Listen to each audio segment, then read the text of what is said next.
तथा यह जानने के लिए कि मैं कौन हूं, कहां से आया हूं, क्यों जन्म लेता हूं, क्यों मरता हूं और क्यों दुख भोगता हूं। यह है आत्मज्ञान। आज से पहले हमारे नादान धर्म गुरुओं ने हमें आत्मज्ञान के विषय में भी नहीं बताया। परमात्म ज्ञान तो बहुत दूर की बात है। परमात्म ज्ञान से पहले तो आत्मज्ञान होना चाहिए कि मैं कौन हूं, मैं क्यों जन्म रहा हूं यहां पर, क्यों मैं मर रहा हूं। आज मेरा जन्म हुआ, 30-40 साल की उम्र तक बैल और गधे की तरह मेहनत करके मैंने 10-15-20 लाख रुपए इकट्ठे किए, एक मकान बनाया, गाड़ी लाया।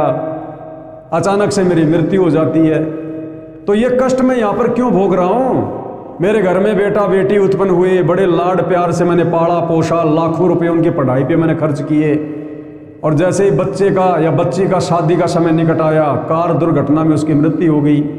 ये सब क्यों हो रहा भाई।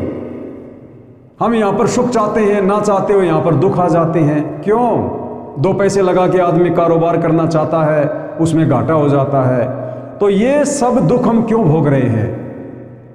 इसको कहते हैं आत्मज्ञान। मैं कौन हूं, क्यों जन्म रहा हूं, क्यों मर रहा हूं, जन्म से पहले कहां था, मरने के बाद कहां जाऊंगा, ये सब कौन करवा रहा है, क्यों करवा रहा है। मरना कोई नहीं चाहता, बूढ़ा कोई नहीं होना चाहता, फिर भी होता है, क्यों। इस विषय में जानकारी को कहते हैं आत्मज्ञान। तो ये आत्मज्ञान भी हमारे नादान धर्म गुरुओं ने आज से पहले हमें नहीं दिया। उसके बाद नंबर आता है परमात्म ज्ञान का। तो ये आत्मज्ञान क्या है। ये जानने के लिए कि मैं कौन हूं, कहां से आया हूं और क्यों जन्म लेता हूं, क्यों मरता हूं और क्यों दुख भोगता हूं। आखिर ये सब कौन करवा रहा है, क्योंकि हम तो चाहते नहीं कि ऐसा हो। ना हमारे रिश्तेदार ऐसा करवा रहे, ना किसी का बेटा बेटी बाप ऐसा करवा रहा। तो ये कौन भगवान है जो ये करवा रहा है। ये काल, ये ब्रह्मा विष्णु महेश का पिता, ये क्षर पुरुष, ये अपने भोजन के लिए करवा रहा है, आप और हमें यहीं पर फांसे रखने के लिए। दूसरा होता है परमात्म ज्ञान। और परमेश्वर कौन है, परमात्मा कौन है, सारी सृष्टि का भगवान कौन है, कैसा है, वो कैसा दिखाई देता है, जानवर जैसा है, इंसान जैसा है, वो कहाँ रहता है तथा वो कैसे मिलेगा।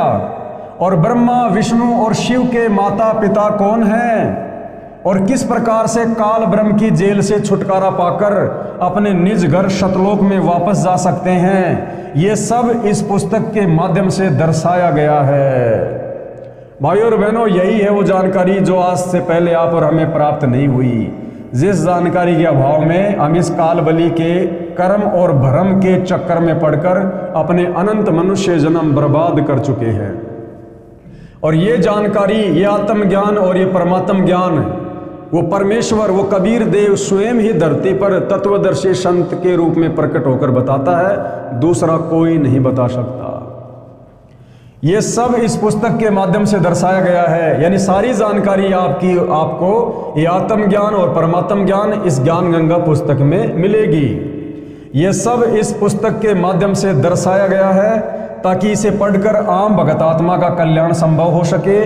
ये पुस्तक सतगुरु रामपाल जी महाराज के प्रवचनों का संग्रह है, जो कि सदग्रंथों में लिखे तथ्यों पर आधारित है। हमें पूर्ण विश्वास है कि जो पाठक जन रुचि व निष्पक्ष भाव से पढ़कर अनुसरण करेगा, उसका कल्याण संभव है।